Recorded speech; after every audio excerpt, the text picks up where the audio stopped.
Hey guys, what's up, Yes, Ramadan is coming, so I need to prepare at the same time. As usual, same before, same last year. I have an order like this. So, this is sambusa, vegetables, carrots, potato, and corn.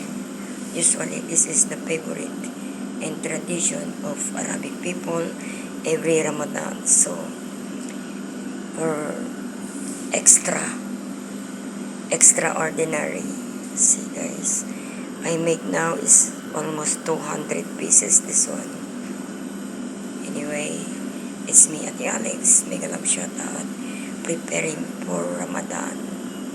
We love you and shout out to all of you and advance Ramadan Kareem. God bless. Mwah mwah.